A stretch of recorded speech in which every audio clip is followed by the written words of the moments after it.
Նախ ասեմ, որ ուսուցիչները միշտ գիտեն, ում կարող են ճնշել, ում կարող են ծաղրել։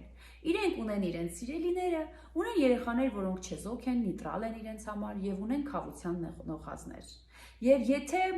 դուք հասուն տարիքում եք որպես ուսանող, ուսանողուհի, գտնվում եք նման հոգեվիճակում եւ զգում եք, որ ուսուցիչը ձեզ դարձրել է քավության նոխազ, զոհ է դարձրել եւ ձեզ ճնշում է, ծաղրում է, բուլինգի է ենթարկում, մի պահ սկսեք մտածել, իսկ ինչ եմ ես անում, որ հրավիրում եմ իմ վրա,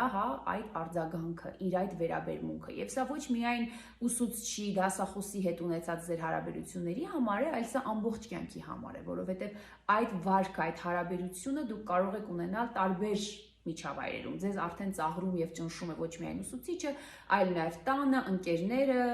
աշխատավայրում եւ այլն։ Իսկ եթե երեխան փոքր է եւ ծնողի հոգատության ներքո է, ծնողը պետք է գիտակցի, որ երեխան բավարար փորձ չունի զանազանելու համար, հասկանալու համար, տարբերակելու համար եւ մենք արդեն մեր զգացողություններին պետք է հետևենք։ Դուք որպես մայր կարող եք զգալ այդ միջավայրը, ընկերներ, լուրջի առեք, ձեր զգացողությունները հաշվի առեք, որովհետև պետք չի, որ մեր երեխան հասնի մեծ ձեռքբերումների, մեծ հաջողություններ գրանցի իր կյանքում, բայց հետագայում այդ ամենը հիշի դառնությամբ։ Կարևոր է, որ մեր երեխաները լինեն ապահով բարենպաստ միջավայրում, որովհետև իրենց ցանկացած հմտություն եւ ռեսուրս ավելի պարարտ միջավայրում կարող է դրսևորվել։ Եթե երեխային է վերաբերվում, սիրելի ծնողներ, եղեք ուշադիր, մի թողեք ձեր երեխաներին անբարենպաստ միջավայրում, որտեղ կա լարվածություն, տագնապային հոգեվիճակներ,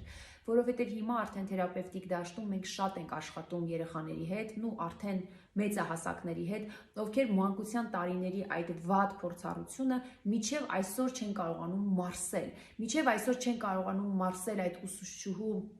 մի ասած խոսքը, որ դու երբեք մարդ չես դառնա, քեզնից երբեք Պողոս Պետրոս դուրս չի գա, դու երբեք այդ մաթեմատիկային չես տիրապետի։ Ինձ էլ են դա ասել, այո, ես մինչև այսօր մաթեմատիկայի չեմ տիրապետում եւ ինչ դրանից իմ կյանքի որակ առանձնապես չի տուժում։ Համենայն դեպս փորձեք զերծ պահել ձեր երեխաներին նման բաներից։ Միջամտեք, կանխեք, ուշադիր եղեք, հետևողական եղեք, մի մտածեք, որ ուսուցիչը օրինակ գիտի ինչ է